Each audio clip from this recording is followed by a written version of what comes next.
გამარჯობათ ძვირფასო რადიო მსმენელებო და ტელემაყურებლებო ეთერშია გადაცემა აზერბაიჯანული კვირეული როგორც ჩვენმა მაყურებელმა და მსმენელმა იცის ჩვენ ეს გადაცემებთა ციკლი დავიწყეთ უკვე ერთი გადაცემა იყო რომელიც ნოურუს ეხებოდა მაგრამ ფაქტიურად ჩვენ დღეს ვიწყებთ ამ გადაცემას და სიმბოლურია რომ ამ გადაცემას დაემთხვა იმ დიდი საქართველოს მეგობრის დაბადების წლის თარიღი რომელიც არის 10 მაისი ეს არის ბატონი ჰეიდარ ალიევის დაბადების დღე საქართველოს უდიდესი მეგობარის და კაცისი რომელმაც ვებერთელა წვლილი შეიტანა ქართულ აზერბაიჯანულ ურთიერთობის გაღრმავებაში და გამტკიცებაში. ძალიან ბევრს ვფიქრობდით ძვირფასო კოლეგებო, ვინ დაგვეპატიჟა აქ, რასაკვირველია ეს ფიქრი საკმაოდ სერიოზული იყო კონსულტაციებით, მაგრამ უეცრად ყველაფერი შეწყდა, როცა ჩვენ უბრალოდ გავჩერდით ერთ კანდიდატურაზე. დღესდღეობით თქვენ ალბათ ამ გადაცემაში დარწმუნდებით, რომ ჰეიდარ ალიევზე, საერთოდ ალიევების ოჯახზე, ამჟამინდელ პრეზიდენტზე ილხამ ალიევზე ყველაზე უკეთესად შეუძლია ილაპარაკოს ჩვენმა მეგობარმა სოხუმის სახელმწიფო უნივერსიტეტის რექტორმა, საქართველოს განათლების მეცნიერებათა აკადემიის პრეზიდენტმა და რაც თავარია ერთი დეტალი მას რანგით ის არის საგანგებო და სრულუფლებიანი ელჩი საქართველოსი ამ რანგითი დღეს ის დიპლომატიურ სამსახურში არ არის, მაგრამ თქვენ როგორც იცით, ის არის საუნივერსიტეტო დიპლომატიის დამფუძნებელი საქართველოში და ეს ცალკე გადაცემებია თუ რას აკეთებს ხონელიძე და ხონელიძეს ფაქტორი და ხონელიძეს დოქტრინა ამაზე უკვე ოკეანის სხვადასხვა მხარეებს ლაპარაკობენ, მაგრამ თქვენ ალბათ დღეს გადაცემის მსვლელობის დროს გაიგებთ თუ რა ვებერთელა სამუშაო ჩატარდა იმისათვის რომ საქართველოს აი მიეღწია იმ სტაბილურობისათვის რომელიც დღეს არის სამეზობლო ურთიერთობაში და ამ საქმეში ბატონ ზურაბ ხონელიძეს აქ ვებერთელა წვლილი და დღეს ჩვენ ვისაუბრებთ რასაკვირველია ჰეიდარ ალიევის წვლილზე არა მარტო საქართველოში, არამედ მსოფლიოში მიმდინარე პროცესებში და აი ამ გადაცემის პერიოდში თქვენ თვალნათლივ ნახავთ თუ რა ძნელი და სერიოზული ნაბიჯები იქნა კოლექტიურად გადადგმული იმისათვის, რომ ეს ურთიერთობა სტრატეგიულ ჩვენ პარტნიორთან აზერბაიჯანთან მისულიყო ამ დონეზე. ბატონო ზურაბ, უღრმესი მადლობა დღეს მოგზაურობისთვის, მე უბრალოდ ვიცი ეხლა ჩვენ მაყურებელს მე მინდა უთხრა რომ ესე იგი ის ძალიან დაკავებულია ბატონი ზურაბი და მას მოუწია უბრალოდ მას ხშირად აქვს საერთაშორისო ვიზიტები და კორექცია მოვიდა, მაგრამ კორექცია მოუწია რაღაცეების, მაგრამ იქიდან გამომდინარე რომ ჩვენ მივაწოდეთ ინფორმაცია რომ ეს გადაცემა ეხება უდიდეს მსოფლიო პოლიტიკურ მოღვაწეს და მასზე უკეთესად ჩვენ ამას დღეს საქართველოში ვერავინ ვერ მოგვიყვება, იქიდან გამომდინარე რომ მას ჰქონდა უშუალოდ საკმაოდ ახლო ურთიერთობა ოჯახთან, ის დაგვთანხმდა და დიდი მადლობა კიდევ ერთხელ აი ამ საქმისთვის რომ თქვენ მაინც გამონახეთ დრო და მოგზანდით აქ.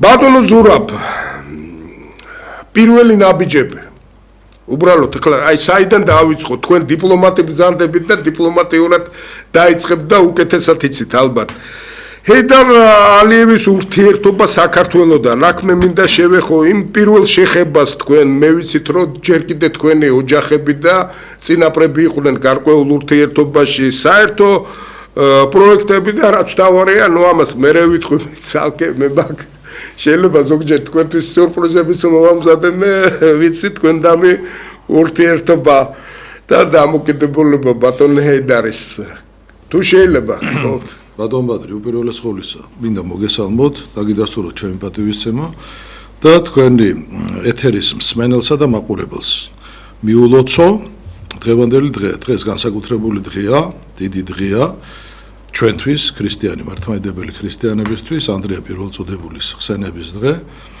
და რა თქმა უნდა, უერთები ამ საერთო განწყობას. ერთი რამ გულწრფელად მინდა გითხრათ. თქვენ რო გადაჭარბებული წარმოდგენა გაქვთ ჩემს შესაძლებლობებზე, ფაქტია, მაგრამ არ შევიყვანოთ შეცდომაში ტელემაყურებელი. რა გავაკეთეთ, ბატონო? ძალიან ბევრ ადამიანს აქვს და ქონდა ურთიერთობა გეიდარ ალიევთან, აქვს ურთიერთობა დღევანდელ პრეზიდენტთან. რა თქმა უნდა, ჩემთვის ეს ურთიერთობა არის პატივი და უამრავი რამ აქვს მე გასახსენებელი, მაგრამ მე არა ვარ ის ერთ-ერთი ან ყველაზე უფრო წარმატებული და გამორჩეული, ვისაც შეუძლია ისაუბროს ამ ოჯახზე და ქართულ-აზერბაიჯანულ ურთიერთობებზე. რაც შეეხება გეიდარ ალიევს, ეხლა საუბარი ამ კაცის შესახებ იმ კონტექსტში, რომ ეს იყო გამორჩეული, განსხვავებული, მსოფლიო დონის, ეს არ იყო იმ თაობის წარმომადგენელი მხოლოდ და ეს არ არის გუშინდელი დღე არც აზერბაიჯანის და არც საქართველოს და არც ჩვენი ურთიერთობების. უბრალოდ აი ვინც თვალს ხუჭავს წარსულზე, ის უარს ამბობს ხსოვნაზე. ჩვენ არა გვაქვს უფლება გეიდარ ალიევის ხსოვნაზე უარი ვთქვათ. გამოსყიდვის საიდუმლო სწორედ ხსოვნაშია და მე რაღაცებს გავიხსენებ თქვენის ნებართვით, მაგრამ აი პირველ რიგში იცით რა მახსენდება, მაინც ჩვენ ამოვდივართ ჩვენი სამშობლოდან, ჩვენი ქვეყნიდან და ჩვენი ქვეყნის ინტერესებიდან. გიზო ნიშნიანიძე ძალიან დიდი ქართველი, ხო? მას აქვს უნიკალური რექსი, მე ამონარიც შევგახსენებთ თქვენ და ტელემაყურებელს. რას ამბობს ბატონი გიზო, რომ ვიცი ამ ცხოვრების მე ავანჩავანი. რაც ყოფს კი არა, რაც გვაერთიანებს, ეს არის მთავარი. შენი გამარჯვებით მე არ დავმარცხდები, ჩემი დამარცხებით შენ ვერ გაიმარჯვებ. აი პირდაპირ მიესადაგება გეიდარ ალიევის საქმიანობას და ეს საქმიანობა არის რეალურად მართლა მოღვაწეობა. აი ამ დიდი სახელმწიფო მოღვაწის, მოაზროვნის და უზომოდ შეყვარებული თავის სამშობლოზე. აი ამ კაცის მოღვაწეობა. რა ურთიერთობა ქონდა მას საქართველოსთან და როდის დაიწყო მისი ურთიერთობა ქართულ სახელმწიფოსთან და ქართველებთან. კაცილებით უფრო ადრე, ვიდრე ის გამოჩნდებოდა პოლიტიკურ არენაზე. მე არ გულისხმობ მხოლოდ მისი სახელმწიფოს მეთაურობის პერიოდს, უფრო ადრინდელ პერიოდს, სეკას პირველი მდივნობის, ან უშიშროების მინისტრობის პერიოდს. არა, კაცილებით უფრო ადრე სიყმაწვილის პერიოდს. ძალიან საინტერესოა უბრალოდ ეს პერიოდი. ბევრმა იცის ალბათ ამის შესახებ, მაგრამ ბევრმა არ იცის უბრალოდ და პირველი პროფესია, რასაც ის ეუფლებოდა, ეს იყო არქიტექტურა, ხო? და დაიბადა, იცით თქვენ, ნახიჩევანში. ნახიჩევანიდან ბაქომდე მთაგორიანი რელიეფია და ძალიან ხანგრძლივი იყო გადაადგილება ტრანსპორტით. ნუ ტრანსპორტი მაშინ ახლა ფუფუნება იყო ავტობუსით, ხო? ამიტომ ძალიან ბევრი, ვისაც ნახიჩევანიდან უნდა მოხვედრა ბაქოში, დედაქალაქში აზერბაიჯანის, ირჩევდა სულ სხვა მარშრუტს. ეს რა იყო? ჩამოდიოდნენ თბილისამდე და თბილისიდან უკვე თბილისი ბაქოს მატარებლით ჩადიოდნენ ბაქოში. მაგრამ გზავრობა იყო დამხანცველი, ხანგრძლივი და გაცილებით უფრო ხანგრძლივი იყო ლოდინი, მატარებლის გრაფიკი. ხშირად მას უწევდა 9 საათი, 10 საათი, ნახევარი დღეც და მეტიც გაეტარებინა ეს დრო თბილისში და ბუნებრივია ხა ახალგაზრდა ენერგიული ცხოვრებით სავსე კაცი, ბიჭი, ხო? ძალიან ძნელია მიაჯაჭო რკინიგზის სადგურს. ის მოძრაობდა ქალაქში, მოძრაობდა ამუბანში, ეცნობოდა საქართველოს, ეცნობოდა ქართველებს და მგზავრობის დროსაც ძალიან ბევრ ქართველს დაუახლოვდა და დამეგობრდა. აი მისი სიყვარული საქართველოსადმი და ქართველებისადმი მერწმუნეთ, აი ამ ფაქტორმაც განაპირობა. ის გახდა ქართული სივრცის ვერ ვიტყვი რომ ნაწილი, მაგრამ თაყვანისცემელი და ზოგადად ყველაფერი, რასაც ზოგად ქართული ქვია. და არავიზე ნაკლებად მან საქართველო არ იცოდა. არც მაშინ, როცა უყვარდა გულწრფელად საქართველოს და არც უკვე როცა სახელმწიფოს მეთაური იყო და გამოდიოდა თავისი სახელმწიფოს ინტერესიდან გამომდინარე, მან ძალიან კარგად იცოდა, რომ აზერბაიჯანის გამარჯვება და როგორც სრულფასოვანი ქართული აზერბაიჯანული სახელმწიფოს ფორმირება ეს შეუძლებელია დამოუკიდებლად და შეუძლებელია საქართველოს გარეშე. აი ამ ორმა ფაქტორმა, სიყვარულმა ქართული სახელმწიფოსადმი და საჭიროებამ და აუცილებლობამ გააჩინა ის ურთიერთობა, რომლითაც ჩვენ ვამაყობთ.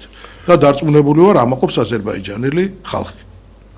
ბატონო ზურაბ, აი ესე იგი პრაქტიკულად თქვენ ახლა მისი წინა პროფესია თქვით, მაგრამ მე ჩამოყალიბ და ბატონი ჰაიდარი სახელმწიფო მოღვაწეთ და პრაქტიკულად იცით რა არის უკვე დამოუკიდებლობის პერიოდში მე მინდა ჩვენმა მაყურებელმა და მსმენელმა იცოდეს რომ 1990 წელს როცა ჰაიდარ ალიევი აზერბაიჯანში კონკრეტულად ჯერ ნახიჩევანში დაბრუნდა მერე უკვე აზერბაიჯანმა ოფიციალურად დაიწყო ამ დღის აღნიშვნა როგორც აზერბაიჯანის ერის და სახელმწიფოს გადარჩენის დღედ.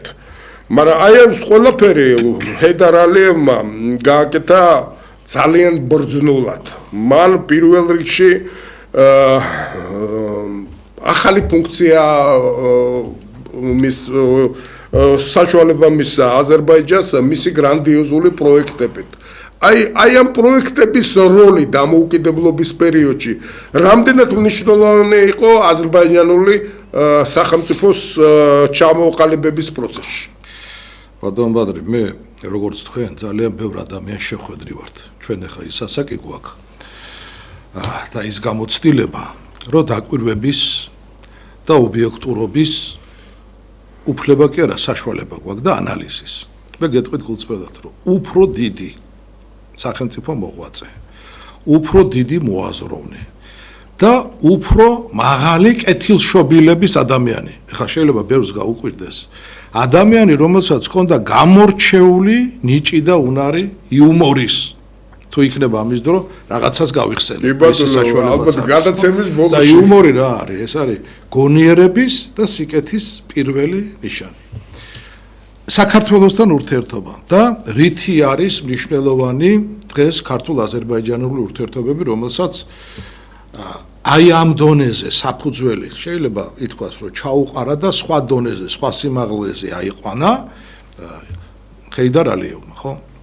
თქვენ იცით ის პროექტები, რაც არის დაკავშირებული ენერგო და სატრანზიტო ლოჯისტიკასთან. ენერგო იცით ორი მთავარი პროექტი, ეს არის ბაქო-თბილისი-ჯეიხანი, ბაქო-სუფსა-ჯეიხანი, ეს არის სუფთა ნავთობს, გასაგებია ეს მოსახლეობამაც ის ნავთობსადენი, მეორე ბაქო-თბილისი-ერზრუმი, ეს არის გაზსადენი და სატრანსპორტო ეს არის თბილისი ბაქო-თბილისი-ყარსი, ხო? ეს არის ის, რაც აკავშირებს დასავლეთს აღმოსავლეთთან, ევროპას, აზიასთან, სატრანსპორტო კორიდორი. რა გააკეთა ჰაიდარ ალიევმა?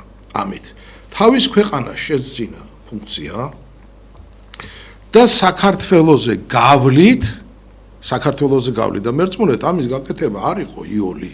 მას რო ეს განწყობა არ ქონოდა, ალტერნატიული ძალიან ბევრი გეგმა არსებობდა საქართველოს ამოგდების ამ სქემიდან. ეხლა რამდენად ეკონომიური იყო, თქვათ საქართველოზე გავლა და მარშრუტი უფრო მოკლე, უსაფრთხო და ასე შემდეგ, სხვა თემებია, მაგრამ როცა ხდება გათვლები, როცა საუბარია ინტერესებზე, როცა საუბარია სარგებელზე, სარგებელი არ არის მხოლოდ მატერიალური. მას მოუწია დაეძლია ის წინააღმდეგობა, რა თქმა უნდა საქართველოსთან ერთად, მაგრამ მთელი დატვირთა და პასუხისგებლობა უპირველეს ყოვლისა გადმოვიდა მასზე, რასაც ეწინააღმდეგებოდა რუსეთის ფედერაცია. რასაც ეწინააღმდეგებოდა მაშინდელი პრეზიდენტი რუსეთის ელცინი და თქვენ იცით ელცინის ურთიერთობა ამერიკის შეერთებულ შტატებთან. ეს იმ პერიოდზეა საუბარი 90-იან წლებზე, ხო? და იცით დამოკიდებულება ელცინის საქართველოსადმი.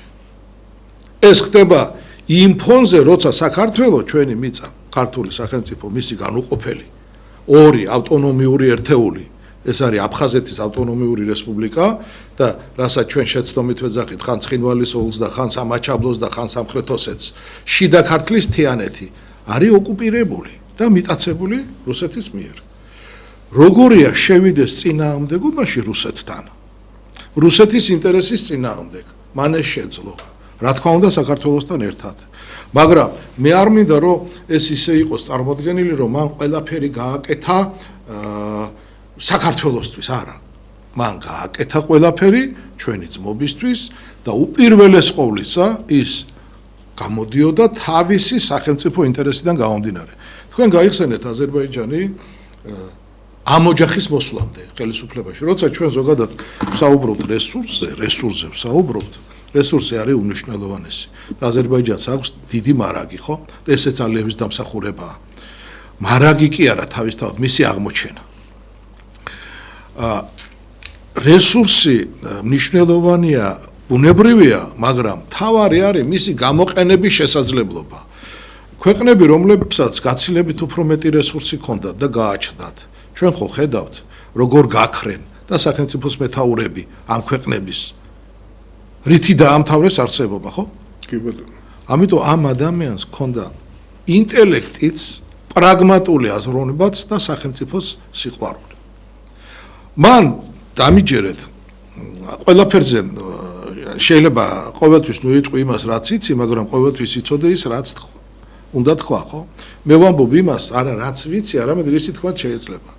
უპირველეს ყოვლისა თუ ვინმეს დამსახურება საქართველოს აი ამ კონტექსტში ფუნქცია ეს არის ჰეიდარ ალიევის დამსახურება. ეს მინდა მე ქართულმა საზოგადოებამ იცოდეს. აი ბატონო ზურაბ, ეხლა მინდა გადავიდე, მაგრამ პატარა რემარკა უნდა გავაკეთო. ეხლა ჩვენმა მაყურებელმა მსმენელმა ძირითადად იციან, მიცნობენ მე გადაცემით ჩინური პანორამა და თქვენც კარგად იცით, რომ მე უკვე 2016 წლიდან ვთანამშრომლობ სინძიანის უნივერსიტეტთან ექსპერტ კონსულტანტის რანგში. ეხლაც მე ვემგზავრები უკვე მორიგ ლექციებზე ყველაფერი, მაგრამ მე ჩემი ერთ-ერთი შეხვედრა მინდა გავიხსენო და ეს ჰეიდარ ალიევს არ ეხება უბრალოდ. ტიტულოგრაფია რო ჩამოთვალეთ ბატონი ზურაბის, ალბათ მიაქციეთ, რომ განსაკუთრებული ყურადღება და აქცენტი გავაკეთე იმაზე, რომ ის არის საგანგებო და სრულუფლებიანი ელჩი საქართველოში ამ სტატუსით და მე ყოველთვის აღნიშნავდი იმას, რომ ბატონ ზურაბს აი ამ კუთხით აქვს ძალიან ბევრი გაკეთება და მე მინდა მე ზუსტად წელს ვერ გეტყვით ეს რომელი იყო, მაგრამ მე მგონი 2018 წელი, უკვე მე-3 წელია ჩინეთში ვარ და ჩამოვარ და თქვენზე ლაპარაკი და სინძიანის უნივერსიტეტის შუა აზიის კონტექსტი როგორი იყო? დადებითი თუ არ იყო? არა, ნუ კაი იყო. და მეუბნებ ერთი ჩემი კოლეგა, რომელიც მუშაობს უზბეკეთთან დაკავშირებით, ეხლა იციან უკვე ჩვენ სოხუმის უნივერსიტეტში მე ჩემი თანამშრომლობის და ესეთი შეკითხვაც ჩამოვიდა, აი იგივე ბატონი ხონელიძე, როცა ელჩი იყო ასე თქვა საერთაშორისო ორგანიზაციაში, ის მამაშვილური, აი სიტყვა ესეთი იხბარა, მამაშვილური ურთიერთობა ჰქონდაო უზბეკეთის პრეზიდენტ ისლამ კარიმოვთან. ეს მე გამიგია უბრალოდ არაერთხელ, მაგრამ ეხლა მინდა აი ამ კუთხით გადავიდე. ნუ კარიმოვთან ვიცოდი, მაგრამ ჩვენმა მაყურებელმა მინდა იცოდეს, რომ აი ასეთივე ურთიერთობა თქვენ გქონდათ ბატონ ჰეიდარ ალიევთან. ძალიან კაი და მე გადაცემის ბოლოს ჩვენ რაღაც ფაქტოლოგიაზე როცა ვილაპარაკებთ, კიდევ ერთხელ ვაჩვენებთ ამას ჩვენ მაყურებელს და რადიო მსმენელს. აი თქვენ და ამ დამოკიდებულება და უშუალოდ ბატონი ზურაბ ხონელიძეს ურთიერთობა აი ამ დიდ პიროვნებასთან. თუ შეიძლება აი ცხოვრების ეპიზოდები, თემატიკა რაღაცა რომ გაიხსენოთ, დღეს ახლა იუბილეა. კი ბატონო, ძალიან დაინტერესებს მაყურებელს და მსმენელს. ბატონ ბადრი, ეხლა ზედმეტი თავდაბლობის გარეშე გეტყვით რა. ჩემი ურთიერთობა ჰეიდარ ალიევთან და ვთქვათ ისლამ კარიმოვთან, ხო?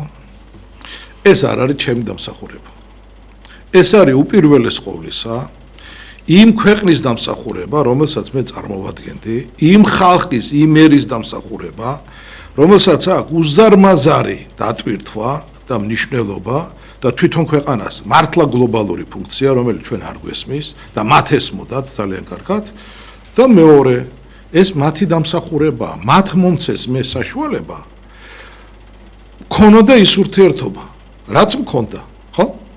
ამიტომ ეს აქეთ ღირსებად ნუ ჩავთვლით ამას.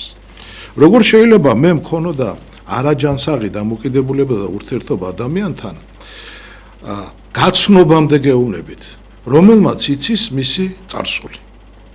რომელმაც იცის, რომ მისი დამსახურება არის მნიშვნელოვან წილად ის, რომ აზერბაიჯანი არ გაიყო, ეს გასაგებია, შეიძლება მისი პირდაპირ ვალდებულება იყო. ეს რას გულისხმობ 90 წელს, როცა ის უკვე გადამდგარია და იცით თქვენ 87 წელს რის გამო გადადგა, რატო გადადგა თანამდებობიდან და ყველა რეგალიები რაც ჰქონდათ გორბაჩოვის პერიოდია, სადაც შევარდნაძე საგარეო საქმეთა მინისტრია და ამავე დროს მისი მეგობარია, ხო ვის რა პოზიცია ჰქონდა და ამაზე შორს წავალთ, მაგრამ 90 წელს 20 იანვარს, როცა აზერბაიჯანში შეიჭრა საბჭოთა, ანუ რუსეთის შეიარაღებული ტანკებით ამხედრებული და რა დაატრიალეს ბაქოში, ხო ვიცით, მეორე დღეს ჰეიდარ ალიევი მიდის, რომელიც არ გამოდიოდა ფაქტიურად სახლიდან ეზოდა, მიდის წარმომადგენლობაში, აზერბაიჯანის წარმომადგენლობაში და მაშინ ასე იყო, ყველა მოკავშირე რესპუბლიკას ჰქონდა მოსკოვში თავის წარმომადგენელი, შემდეგ საელჩოებად გადაკეთდა, ხო? მიდის და ის განცხადება, რომელიც მან გააკეთა. ამის საფუძველზე ის ჩადის ნახიჩევანში. ამის შემდგომ ის ხდება აზერბაიჯანის უმაღლეს საბჭოს დეპუტატი, შემდეგ ხდება ის ნახიჩევანის თავმჯდომარე უმაღლეს საბჭოს, უმაღლეს საბჭო არ ერქვა მაშინ მეჯლისის თავმჯდომარე, რომელიც ითვლებოდა უმაღლეს საბჭოს თავმჯდომარის მოადგილედ, ხო, აზერბაიჯანის. და შემდეგ უკვე 93 წელს საპრეზიდენტო არჩევნებიდან 98-ში მეორეჯერ აირჩიეს პრეზიდენტად. ამით აი რეალურად მისმა მოქმედებამ გადაარჩინა აზერბაიჯანი გაყოფას. ეს ქვეყანა რო არ გაიყო, აი ამ მოქმედების შედეგია. ეხლა რო შედგა სახელმწიფოდ, რა თქმა უნდა, ისე მისი დამსახურება. საქართველოსთან მიმართებაში რას გულისხმობ, რომ არ გაიყო, თქვათ, ქართული სახელმწიფო. 93 წელია, თუ არ ვცდები, და არის შეხვედრა. და მაშინდელი რუსეთის ფედერაციის პრეზიდენტი ასეთ შეხვედრებს აკეთებდა, რომ რეგიონის ლიდერებთან, სამხრეთ კავკასიის ლიდერებს ხვდებოდა. გააკეთა შეხვედრა არის მოსკოვში, ეს არის ელცინი, ეს არის ედუარდ შევარდნაძე, ჰეიდარ ალიევი და მაშინდელი სომხეთის ასევე პრეზიდენტი პეტროსიანი, ხო? სადაც ელცინის არ ვიცი ამას რა ქვია, კატეგორიული მოთხოვნა იყო, შეხვედრას ესწრება რუსეთის ფედერაციის თავდაცვის მინისტრი გრაჩოვი. და გრაჩოვის რუკა, ასე არის ცნობილი ეს. მოატანინა რუკა და გაუშალა მაგიდაზე გრაჩოვმა რუკა, სადაც საქართველო გაყოფილია ორ ნაწილად. დასავლეთი და აღმოსავლეთი საქართველო. და გაავლებულია წითელი ხაზი. ეხლა როგორი იქნებოდა დამოკიდებულება შევარდნაძის, ნუ გასაგებია, ბევრი რაღაცა შეიძლება დააბრალო ამ კაცს და თქვა, მაგრამ ეხლა მტერი ქვეყნის არ იყო და უყვარდა სამშობლო და ინფორმირებული იყო და ავტორიტეტიც ჰქონდა, ხო? საერთაშორისო ავტორიტეტი. რას მოახმარა ეს პირად ინტერეს თუ სახელმწიფო ინტერეს ჰეიდარ ალიევიდან განსხვავებით, ესეც დავანებოთ ხა ამ თემას თავი. რეაქცია იცით ვის ჰქონდა? პირველი რეაქცია და ვინ შეცვალა ეს განწყობა? მე ეს არ გეუბნებით ყურმოყრულად. ერთ-ერთი მონაწილის ამ შეხვედრის, ანუ პირველ წყაროზე დაყრდნობით გეუბნებით, იყო ჰეიდარ ალიევის, რომელმაც ეტიკეტის დაცვით არა. გადალახა ეს ზღვარი და ელცინს შეურაცხყოფელი სიტყვებით უთხრა, რომ შენ ვინ მოგცა ამისი უფლება ერევის სუვერენული სახელმწიფოს ინტერესებში და ყოფ ქვეყანას. ეხლა ის აქაც თავისი ქვეყნის ინტერესიდან გამოდიოდა. ჩვენ ინტერესები თავსებათი იყო ერთმანეთთან. ჩვენ ნუ წარმოვიდგენთ, რომ საკუთარ ინტერესებს ანაცვალებს ვიღაცა სხვის ინტერესებს. ასე არ არის. არ ხდება, მაგრამ ბედნიერებაც ის არის, რომ ჩვენი ინტერესი არის თავსებადი ერთმანეთთან. და გააგრძელა საუბარი. შენი ნება რომ იყოსო. შენ აზერბაიჯანსაც გაყოფდიო ორ ნაწილად და შემდეგ იგივე გეგმას დადებდი და მადლიერების ნიშნად გამოსავალს გვაჩვენებდი ამ სიტუაციიდანო. ხვდებით? ეხლა მე არ ვიცი როგორ გაგრძელდებოდა ან რამდენად რეალური იყო ეს სქემა და გეგმა და ამაზე მუშაობდნენ რუსეთის სპეცსამსახურები ძალიან კარგად არის ჩვენთვის ცნობილი რომ არა არლიევის ეს ხისტი პოზიცია. რუსეთმა თავი შეიკავა აქ უკვე ერთი ქვეყნის ინტერესის წინააღმდეგ კი არ მედიოდა და პირადად ერთ ქვეყანას კი არ უპირისპირდებოდა, უკვე უპირისპირდებოდა ორ ქვეყანას და ბუნებრივია სომხეთი ჩართული იქნებოდა ამ პროცესში. თუმცა ამ შეხვედრაზე სომხეთს ხმა არ მოუღია. აბსოლუტურად ხმა არ მოუღია. გაიგეთ? ეხლა ეს ყველაფერი იცი. წარსული და იცი დღევანდელობა.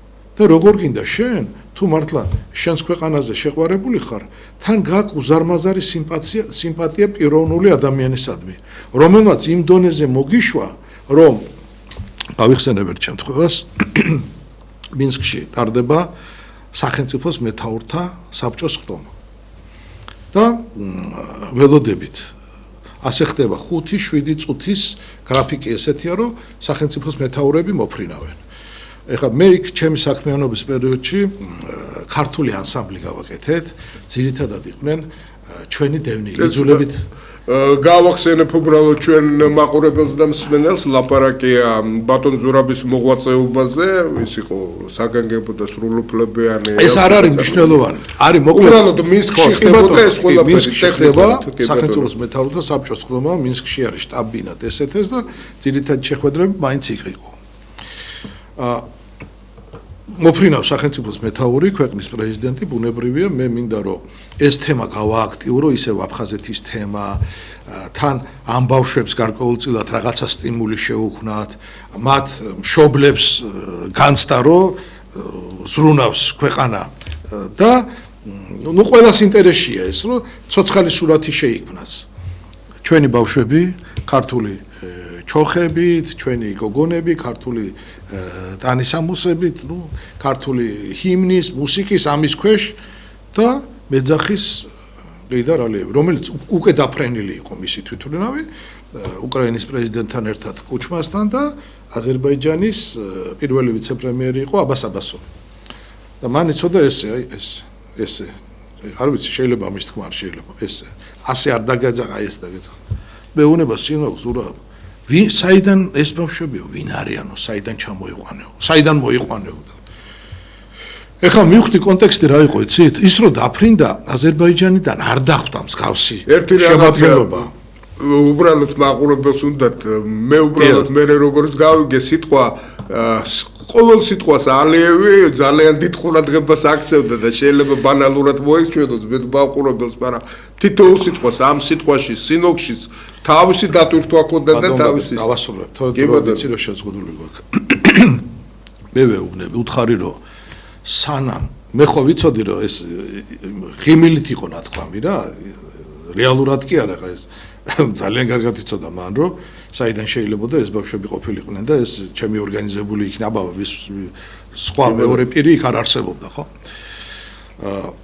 უთხარი რომ უფრო ადრე მეთქი 1 საათით ადრე დაფრინდა მეთქი სხვა თვითმფრინავი და აი ეს ბავშვები იმ თვითმფრინავით თბილისიდან თბილისის რეისით ჩამოვაფრინეთ თქვა მიუბრუნდა თავის პირველ ვიცე-პრემიერს ხედაო რას აკეთებსო წადი ახლა და მოიფიქრეო შენო გაცილება მაინც როგორი უნდა გქონდესო შენს პრეზიდენტს და ღიმილით როცა წავიდა დაბნეული ვიცე-პრემიერი მეუბნება რომ ზურაბ ხო ხედავ როგორ დაიჯერაო მაინტერესებს რომ გეტყვის თუ არა რაიმესო და ესეც ხუმრობთ იყო ერთი შემთხვევა მოსკოვში გავიხსენო კი ბატონო ძალიან საინტერესოა ამავე დროს მე მთავრობის თავმჯდომარეს აზერბაიჯანის მოუყევი რაღაცა ერთი ხა ამ ანეკდოტს ვერ მოყვები ახლა რაღაცა ისეთი ნორმალური პოლიტიკური ანეკდოტი რომელიც მოუყვა მან ლეიდარ ალიევს და მეძახის ასევე კრემლში ხდება სახელმწიფოს მეთაურები არიან ისინი დროს არ კარგავენ ერთმანეთთან საუბრით იმ შესაძლებლობით რომ ერთად არიან და უამრავი საკითხებია ხო ორმხრივი მრავალმხრივი მეძახის დამიძახა მივედი, მითხრა რომ ეხლა გამიმეორეო ის ანეკდოტი მომიყევიო, რაცო შენო მოუყევიო და მეუბნება ვისაც მოუყევი. ხა მე მეუბნები თქვენო აღმატებულება ბატონო პრეზიდენტო ეხლა დაანები ამ ლაპარაკს თავიო მომიყევიო. ნუ ეხლა იძულებული ვიყავი, ნუ ცოტა ხანგრძლივი იყო, თან უთხარი რომ ხანგრძლივია ასეთი, მომაყოლა. მაგრამ გაგრძელება რა აქვს? მესამე დღეს მოდის სამთავრობო ოფიციალური მთავრობის წერილი, კონვერტი, დახურული, სრულიად საიდუმლო, სადაც არის სურათი, როცა მე ამ ანეკდოტს ყვები და ნუ ვეჩეთი, შემდეგ მოყვა ამას ზარი მთავრობის აზერბაიჯანის და მეუბნება ასეთი ბედნიერი მგზავრობა, ჩვენო თვითმფრინავით არ ქონიაო პრეზიდენტთან. მან იქვე გამოხატა სიამოვნება ამ ანეკდოტის, მაგრამ თურმე თვითმფრინავის მგზავრობის დროს 7 ჯერ მოაყოლა ეს ანეკდოტი. 7 ჯერ. სხვათა შორის, ვინც ჩამოდის ელჩი აზერბაიჯანის საქართველოში, ვინც იცის ამის შესახებ, რატომღაც პირველი კითხვა ეს არის, რომ რა იყო ის ანეკდოტი, რომელიც მე მოვუყევი, ხა მე როგორ მიცემ ჩემთავს უფლებას ელჩს. ყველა მეგობარია აზერბაიჯანის ელჩი, რომელიც ან მანამდე იყო მეგობარი, ან შემდეგ ხდება, ხო, მეგობარი, მაგრამ ვარ მივცემ უფლებას რომ მოუყვე. ანუ რა ის თქვა მინდა რომ შინაარსიც კი იციან ამ ჩვენი ურთიერთობის. ასეთი ძალიან ბევრი, რაც მეტყველებს მის ადამიანურობაზე. აი ძალიან დიდი მადლობა ბატონო ზურაბ, თქვენ რომ ეს მომენტები ბატონ ჰეიდარის ბიოგრაფიიდან საქართველოს მიმართებაში გაიხსენეთ და მე ხლა ჩვენ ტელემაყურებელს და პირველ რიგში მინდა ვაჩვენო მათ ეს საშუალება ეკნებათ ნახონ უბრალოდ ეს წიგნი, ეს არის ჰეიდარ ალიევი და საქართველო. ბატონ ზურაბ, მაღვალა გონაშვილს მინდა დიდი მადლობა გადაუხადო იმისათვის, რომ აი ეს წიგნი ასე ვთქვათ მოგცვა და მე ვიცი რომ ამ წიგნის წიგნი არა, წიგნების მომზადებაში თქვენი როლიც დიდია და თუ შეიძლება აი ისტორია ჰეიდარ ალიევი და საქართველო, აი საიდან წამოვიდა ეს იდეა ესეთი და ეს ქალბატონი მაყვალას იდეაა, მაგრამ ამ წიგნში არის თვითონ ბატონი ჰეიდარის დამოკიდებულება საქართველოსადმი მართ ურთიერთობებზე, არის შევარდნაძის მოგონებები და არის ძალიან ბევრი ქართველის მოგონება, პოლიტიკოსის, სახელმწიფო მოღვაწის, პოეტის, მწერლის, მათ შორის ერთ-ერთი ჩემი მოგონებაც არის. მაგრამ როცა სასიგნალო ეგზემპლარი გამოვიდა, ხო მე იგეგმებოდა ჩემი შეხვედრა ილხამ ალიევთან და ქალბატონო მაყველამ გადმომცა მე სასიგნალო პირველი ეგზემპლარი, რომელიც მე გადავეცი და ძალიან ბედნიერი და კმაყოფილი იყო ილხამ ალიევი. როცა მამამისის შესახებ თან ამ კონტექსტში და ალიევი და საქართველო ჩვენ ტელემაყურებელს ეს წიგნი ძალიან საინტერესოა და ურჩევ ტელემაყურებელს უბრალოდ გაეცნოს ეს წიგნი, მერწმუნეთ ძალიან დიდ სიამოვნებას მიიღებ, ძალიან საინტერესო ფაქტოლოგიური მასალა და თქვენს უღრმესი მადლობა ბატონ ზურაბ. ქალბატონი მაყვალას დამსახურება რა საკურველია ქალბატონ საქართველოს ეროვნულ კავშირის თავმჯდომარე. ჩვენ ალბათ ვეცდებით რომ ცალკე გადაცემა მიუძღვნათ უბრალოდ აზერბაიჯანის საქართველოს იქ ქალბატონი მაყვალაც მიიღებს მონაწილეობას, მაგრამ ეხლა მე რომ უსმენდი თქვენ მონათხრობს ბატონო ზურაბ, მივაქციე ყურადღება რომ თქვენ შეეხეთ სამხრეთ კავკასიაში სამშვიდობო პროცესებს და იმ რაკურსიდან გვიჩვენეთ რომ მე მომეჩვენა რომ თქვენ უბრალოდ რაღაცა მომენტში ხართ იგივე ბატონ ჰეიდარ ალიევის მოსწავლე. თვლით თუ არა თქვენ თავს მის მოსწავლედ და აი ეს თქვენი იდეები, ხა მე სპეციალურად მეორე წიგნი მოვიტანე. თქვენ იცით ძვირფასო მეგობრებო რომ ბატონი ზურაბი არის დამფუძნებელი ქართული საუნივერსიტეტო დიპლომატიის, მას უკვე ძალიან აქტიური შეხვედრები აქვს ამ კუთხით, ამაზე ცალკე გადაცემას მივუძღვნით ჩვენ აუცილებლად, იმიტომ რომ ეხლა ესე ირიბად რო შევეხოთ ეს არ იქნება მარტებოლე, მაგრამ ზოგადად ხონელიძეს დოქტრინა სამხრეთ კავკასიის უსაფრთხოებასთან დაკავშირებით დღევანდელი პოლიტიკური რეალობის ერთ-ერთი ნაწილია, განსაკუთრებით ჩვენ რეგიონში. აი ისევ მე მინდა ისევ დაუბრუნდე აი ჩემ შეკითხვას, რომ თქვენ მოიტანეთ 93 წლის პერიოდი და ეხლა ვიცით რომ აი ჯერ კიდევ პერუში რო იყო კონფერენცია, იქ მოხდა თქვენი ასე ვთქვათ აი ამ იდეის და დოქტრინის დეპონირება და აი რა როლი აქვს აქ ჰეიდარ ალიევს და ნელ-ნელა გადავიდეთ უბრალოდ ვისერგებლოთ იმ შემთხვევით თუ აი ეს დოქტრინა დღეს არის ყველაზე აქტუალური ჩემის აზრით და რა კეთდება იმისათვის რომ აი ეს სერიოზული სამუშაო რომელიც თქვენ დაიწყეთ უკვე 30 წელზე მეტია მე მგონი კი ესე 30 წელზე მეტია აი დღეს მისი ხორცს შესხმა მე ვხედავ პატარ-პატარა პროცესებს მაგრამ არა საკმარის პროცესებს აი რა შეიძლება გაკეთდეს და თუ შეიძლება აი ამ გადაცემის კონტექსტშიც კი ბატონო თავიდან შეკითხვა იყო დაემთხვა 93 წელი და თქვენი ეს პირველი ანალიზი და შეხვედრები ჰეიდარ ალიევთან ბატონ ბადრი თვითონ იდეა სამხრეთ კავკასია ახალი სამშვიდობო სივრცე ეს არ არის ახალი. კი მართალია მე 93 წელს გავაჟღერე ეს იდეა და საავტორო უფლებაც და უამრავი რა, მაგრამ ის რაზედაც ჩვენ საუბრობთ, ეს არის კარგად დავიწყებული ძველი. დავით აღმაშენებლის, გიორგი ბწყინვალის და ასე შემდეგ. ჩვენი დიდი წინაპრების მორგებულია დღევანდელ გამოწვევებს. ჰეიდარ ალიევმა ამის შესახებ ძალიან კარგად იცოდა და მას ესმოდა რომ მისი ქვეყნის გამარჯვება შეუძლებელია სამხრეთ კავკასიის კონტექსტიდან ამოვარდნით.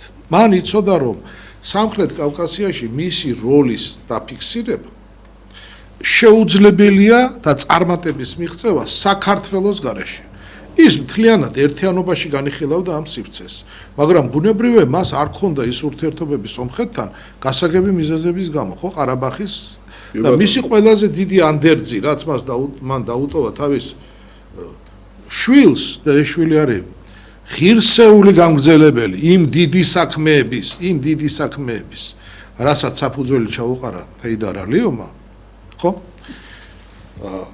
აგრძელებს კიდეც ამ საქმიანობას. აი ერთი პატარა მომენტი. არ იყო მთლად ჯანსაღი ურთიერთობა, იცოდეთ, ორ სახელმწიფო ლიდერს შორის. ეს არის ჰეიდარ ალიევი და ედუარდ შევარდნაძე. იყო პერიოდი, ამას ბევრი მიზეზი ჰქონდა. და აქაც გულწრფელად გეტყვით, კი, ქართველი ვარ და რა თქმა უნდა, მე ჩემი ქვეყნის ინტერესიდან ამოდივარ, მაგრამ ამ ურთიერთობებშიც ჰეიდარ ალიევი იყო მართალი. ნუ გავშიფროთ ახლა. კი ბატონო. თუ დამოუკიდებლად ვიღაცა დაინტერესდება, მე მზად ვარ აუხსნა ფაქტებით, ჭორებით არა და მონაყოლით არა, ფაქტებით. მაგრამ ვინ გადადგა პირველი ნაბიჯი? პირველი ნაბიჯი გადადგა ჰეიდარ ალიევმა. პირველი ზარი საქართველოში განახორციელა 93 წელია. განახორციელა ჰეიდარ ალიევმა. მე არ ვამბობ იმ ხარდაჭერაზე და თანადგომაზე ეს ნავთობი იქნებოდა, გაზი იქნებოდა, ეს აი ჩაბნელებული თბილისის ხარდაჭერა და ასე შემდეგ, არა. პირველი ნაბიჯი რატომ? ის ამავე დროს ამოდიოდა უპირველეს ყოვლისა თავისი ქვეყნის ინტერესიდან გამომდინარე. მისი აზროვნება იყო სტრატეგიული. ის გლობალურად ხედავდა სამყაროს და ხედავდა თავის ადგილს ამ სამყაროში. ის ხედავდა სამხრეთ კავკასიის ადგილს სოფლიო გადანაწილებაში. ეს დაპირისპირება მუდმივად მიდის. დღეს სხვა სახე მიიღო და სხვა ფორმა მიიღო გლობალიზაციამ. თორე ის პოლიტიკური თამაშის წესები რაც იყო, როგორც არ უნდა შეიცვალოს, არ იცვლება ინტერესი. სამყაროს მართავს ერთადერთი ფაქტორი, ეს არის ინტერესი. პოლიტიკის მთავარი რეგულატორი არის დამატებითი ინტერესი, ამ ინტერესის რეალიზაციის ფორმა და შესაძლებლობა, ხო? ბალანსის დაცვით და წესების გათვალისწინებით პოლიტიკური თამაშის. ეს არ შეცვლილა და არ შეიცვლება. მაშინაც ინტერესი მართავდა და დღესაც. მაშინაც იყო ინტერესი ჩვენი ერთიანობის და დღესაც არის ინტერესი ჩვენი ერთიანობის. მაშინ შეუძლებელი იყო ამ ერთიანობის უზრუნველყოფა მთელი სივრცის მასშტაბით და არ იქნებოდა ჩვენი ერთობაც სრულფასოვანი არ მოგცემდა შესაძლებლობას სამხრეთ კავკასიის სამშვიდობო სივრცის ფორმირებით და არ იყო სრულფასოვანი ჩვენი შეზღუდული რესურსების გაერთიანება ერთი მიზნის ქვეშ ჩვენი კეთილდღეობის და საერთო სარგებლის მიღების. დღეს არის ამისი შესაძლებლობა, როცა დასრულდა ყარაბაღის პრობლემა. მაგრამ ამავე დროს აქვე გეტყვით, რომ ყარაბაღის კონფლიქტი ყარაბაღის პრობლემა მოგვარებულია, ყარაბაღის გეოგრაფიული, ტერიტორიული, მაგრამ კონფლიქტი არ არის მოგვარებული. არ არის მოგვარებული. არც მოგვარდება კონფლიქტი არსებული ფორმატების პირობებში. აუცილებელი არის ახალი ფორმატი, ახალი სამშვიდობო ფორმატი, რომელიც რა თქმა უნდა შეიქმნას თბილისში. და ამისთვის ჩვენ თავაზობთ რას? სამხრეთ კავკასიის ერთიანი სივრცის ფორმირების კონტექსტში საუნივერსიტეტო დიპლომატიის ფორმატში ახალი სამშვიდობო პლატფორმის შექმნას. ეს გაზიარებული აქვს. ეს პოზიცია აზერბაიჯანს, მე მქონდა ილხამ ალიევთან. თუ შეიძლება ამაზე შემდეგი შეკითხვა მექნება, უბრალოდ მე ეხლა დრო გვაქვს ძალიან შეზღუდული და ამასთან დაკავშირებით მინდა რაღაც გავანაწილო, როგორც ყოველთვის ბატონო ზურაბ, თქვენ ძალიან საინტერესოდ საუბრობთ, მაგრამ რა ვქნათ ეს დროის პრობლემები რეალობაა და ვერ გავექცევით და მე ჩვენ მაყურებელს მინდა გავახსენო, ჩვენ თქვით და თქვენ ახლა ეთერში ხედავთ ალბათ ფოტოსურათებს, სადაც ბატონი ილხამ ალიევი აჯილდოვებს ბატონ ზურაბს ერთ-ერთი უმაღლესი ორდენით და სინამდვილეში მე როგორც გვაქვს ჩვენ ინფორმაცია, აი ზუსტად ეს ბატონი ილხამი საკმაოდ სერიოზულად განეხილავს ამ თქვენ პროექტს, თქვენი ავტორობით ამ პროექტს და პრაქტიკულად თქვენი თანამოაზრეა. აი ბოლო შეხვედრები თქვენ რო გქონდათ ბატონ ილხამ ალიევთან, აი თუ შეიძლება უფრო დეტალურად ეს დაჯილდოვების პროცესი რა ორდენი იყო და ნუ რაზე ილაპარაკეთ თქვენ და რა პერსპექტივა აქვს უბრალოდ აი იმ დიდ საქმეს, რომელიც თქვენ აგაქვთ უკვე 30 წელზე მეტია წამოწყებული. რაზე ვისაუბრეთ, ბუნებრივია საუბარი არის ორი ქვეყნის ურთიერთობა, რეგიონული კონტექსტი, ხო? ეს ჯილდო, რომელიც დააწესა სახელმწიფომ ჰეიდარ ალიევის 100 წლის იუბილესთან დაკავშირებით. ეს ჯილდო ჯერ მე არ ამაა გადმოცემული. ეს უბრალოდ აზერბაიჯანის ელჩმა, ჩემმა მეგობარმა, მისმა აღმატებულება ბატონმა ფაიგმა, ჩვენმა საერთო მეგობარმა, კი ბატონო, გადმომცა ინფორმაციის სახით და აზერბაიჯანიდან ჩამიგდეს ფოტომასალა. ამის შესახებ იგეგმება შეხვედრა და მოხდება გადაცემა ამ ჯილდოს. მაგრამ მე გეტყვით, რომ ეს ჯილდო მართლა მნიშვნელოვანია და ამას მე არ აღვიქვამ როგორც ერთი კაცის ჯილდოს. საქართველოსადმი დამოკიდებულება, საქართველოს არ დაუკარგავს თავისი აქტუალობა, არც დღეს, მაგრამ მე არა ვარ ერთი ქართველი, ვისაც ეს ჯილდო გადაეცა. შეიძლება ჩვენ ვართ ორი ქართველი გამონაკლისი არააზერბაიჯანელი მოქალაქეების, მაგრამ ეს ჯილდო მერგო მე და მერგო ჩვენს მეგობარს ბატონ დავით ლორთქიფანიძეს, აკადემიკოს დავით ეროვნული მუზეუმის დირექტორს, რომელსაც ასევე ძალიან კარგი და ჯანსაღი ურთიერთობა აქვს უშუალოდ აზერბაიჯანის პრეზიდენტთან და აზერბაიჯანთან და მასშიც ხედავს აზერბაიჯანი საჭიროებას და სარგებლიანობას როგორც მეცნიერი და როგორც სახელმწიფოებრივად მოაზროვნე. ვინცაც ესმის აზერბაიჯანის როლი და ვისაც ესმის ეს ურთიერთობა, ორი ქვეყნის ურთიერთობა. აი ახლა ჩვენ ხედავთ ამ ჯილდოს ეკრანზე. ბატონო ზურაბ, მაგრამ ისევ მინდა მე ცოტა დრო გვაქვს, მაგრამ აი უშუალოდ თქვენ როგორ გონიათ რა ეტაპზე დგას აზერბაიჯანის კუთხიდან ინტერესი დაუშვათ იგივე ხონელეძეს დოქტრინის მიმართ საკმაოდ საინტერესოა, მაგრამ რას ველოდებით უახლოეს ხანში?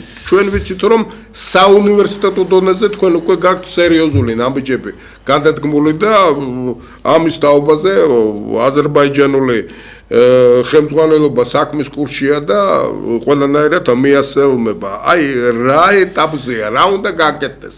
კიდევ ერთხელ ჩვენ დღეს ვლაპარაკობთ ბუნდერაზე, ადამიანის ხსოვნაზე და მე მგონია აი ეს რაღაც ნაბიჯის გადადგმა ზუსტად აი ეს პატივცემა მის ხსოვნის მიმართ. კი ბატონო. მე არ გაურბივარ სიმართლის თქმას. ძალიან გული მწდება, როცა შესაბამისად არც დანახული არ არის და არც გამოყენებული არ არის ჩვენი სოხუმის სახელმწიფო უნივერსიტეტის რესურსი. ეს კონცეფტიც და იდეა პროექტი არის უნივერსიტეტის იდეა პროექტი. უნივერსიტეტის იდეა პროექტი ნიშნავს, რომ ეს არის ქართული იდეა პროექტი და თქვენ ხედავთ სათაური არის მშვიდობის ქართული პარადიგმა. კი ბატონო, კიდევ ეს არ არის ბევრჯერ ითქვა მის შესახებ, გაცილებით ბევრჯერ ითქვა ქვეყნის ფარგლებს გარეთ და მხოლოდ კი მარტო კი არის ითქვა ქვეყნის გარეთ არის მოლოდინი, როდის დაიწყება ამ პროექტის რეალიზაცია. როდის დაიწყება, ხო? კი ბატონო. რატომღაც ბევრი მიზეზის გამო ვერასოდეს ვერ მოიცალა საქართველოს ხელისუფლება და მე მჯერა რომ მოიცლის ის ამისთვის და მე რა თქმა უნდა ვარ მომხრე და მხარდაჭერი დღევანდელი ხელისუფლების ეს არ ნიშნავს რომ ყველაფერი მომწონს. არც ამას გავეხცევი.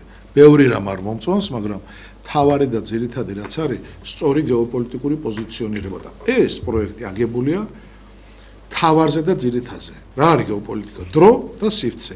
აი ამ დროში ამ ქვეყნის ადგილი, ამ ქვეყნის როლი და მნიშვნელობა და მე არ მინდა რომ ის იმედები გავაცრუოთ ჩვენ, რაც აქვს დღეს აზერბაიჯანს და იგივე იმედი აქვს სომხეთს. იგივე იმედი აქვს სომხეთს. და თავიდან ბოლომდე ჩართულია პრემიერ-მინისტრი ფაშინიანი ამ თემებში და ისინი კი არ მალავენ ამას, მაგრამ ადეკვატური უნდა იყოს ჩვენი დამოკიდებულება.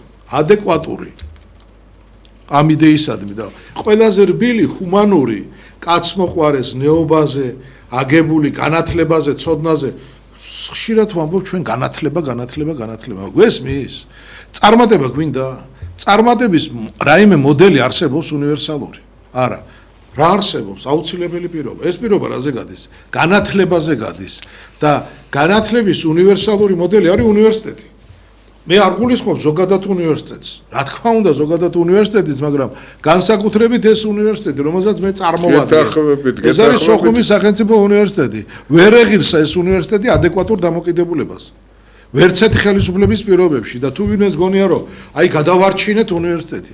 უნივერსიტეტის გადარჩენა კი არ ჭირდება, უნივერსიტეტს ჭირდება გაძლიერება, რომ ქვეყანა გადაარჩინოს, მოემსახუროს ქვეყნის ერთიანობას. კი ბატონო ზურაბ, ეხლა ძალიან საინტერესოა უბრალოდ ამ თემაზე, აი მომინდა კიდე 50 წუთით გაგრძელება, მაგრამ დღეს სინამდვილეში ექსკლუზიურად არის ჩვენი გადაცემა. ჩვენ პატივს მივაგებთ უდიდეს მეგობარს ქართული სახელმწიფოსი და ქართველი ერისის ბატონ ჰეიდარ ალიევს. უღრმესი მადლობა აი ყველა იმ სიტყვებისთვის თქვენ რაც თქვით მის მიმართ რასაკურველია ჩვენ ქართველი ერი კეთს ვიხრით მის წინაშე, იმიტომ რომ დანამდვილებით მან ვებერთელა საქმე გააკეთა, მაგრამ ამ შემთხვევაში ნუ გამიწყრებით, მაგრამ მე სხვა ტონალობით მინდა დავამთავრო ეს ჩვენი პატარა ინტრიგა შემოვიწერო. თქვენ მიხვდებით ვინ მითხრა ეს, მაგრამ არ გამამჟღავნებთ აი აქ მოსulis წინ. ჩვენ ვიცით რომ თქვენს თაობაზე რაღაცა ზარი შედგა, ექსკლუზიური ზარი შევარდნაძეს და ალიევს შორის. ერთ-ერთ ახალი წლის წინ. ჭორია თუ სინამდვილეა ეს ამბავი თუ შეიძლება დაკავშირებით. ბატონ ბადრი, ეს არის სინამდვილე, რასაც მოყვა აზერბაიჯანის მხრიდან. ეს არ არის პირველი შემთხვევა. ნოტა, მადლობის სერილი და ნოტაზე ვიცით უბრალოდ ალიევის ნოტა ნუ დავღლეთ საზოგადოებას. კი ბატონო, კარგი, მე რისი თქვა მინდა იცით რომ კი არის უზარმაზარი დამსახურება ჰეიდარ ალიევის საქართველოსადმი. მაგრამ ეს ურთიერთობაც არის ორმხრივი და ყველაფერი არის ზოგადად ორმხრივი, ხო? ქართულმა საზოგადოებამ და ქართულმა სახელმწიფომ გამოხატა მისდამი დამოკიდებულება. და რაში გამოიხატება ეს? ეს მარტო სიტყვიერი პატივისცემის და მადლიერების გამოხატვა კი არ არის. აი არსებობს ალიევის პარკი, ბაღი, სკვერი, პარკი, მისი ძეგლი, არსებობს ალიევის სახელობის სანაპირო, ხო? არსებობს აზერბაიჯანული დრამატული სახელმწიფო თეატრი ალიევის სახელობის და ასე შემდეგ და ასე შემდეგ. ეს ძალიან კარგად იცის აზერბაიჯანმა და მე უბრალოდ გეტყვით რა, იცით, ჩვენს ურთიერთობებს ქართულად როგორ თქვა ეს არ მინდა დამავალო, დამაბრალონ ახლა რუსული ორიენტაცია. მე აბრიჩინე ბიჭ მესწე. ჩვენ ვალდებულები ვართ. ეს არ არის ჩვენი არჩევანი, ეს არის ჩვენი ბედის წერა. ბედის წერა, ჩვენი ალბათ, ქვეყნების ამაზე. ბედის წერა. გასაგებია ჩვენი ძალა არის ჩვენს ერთობაში. ოღონდ კი, ბატონო. ჩვენი ერთობა არის მრავალფეროვნებით კი განპირობებული. ბატონო. ბატონო ზურაბ, უღრმესი მადლობა სამწუხაროდ ჩვენი გადაცემის დრო მეუახლოვდა და მთავრდება უკვე გადავაჭარბებთ ის კი არა ჩვენთვის ძალიან დიდი პატივია რომ თქვენ ჩვენთან იყავით მე მაყურებელს და რადიო მსმენელს გავახსენებ რომ ჩვენი სტუმარი იყო საქართველოს განათლების მეცნიერებათა აკადემიის პრეზიდენტი სოხუმის სახელმწიფო უნივერსიტეტის რექტორი პროფესორი ზურაბ ხონელიძე თქვენთან ეთერში მუშაობდა პოლიტოლოგი ბადრი ნაჭყებია მომავალ შეხვედრამდე მადლობა.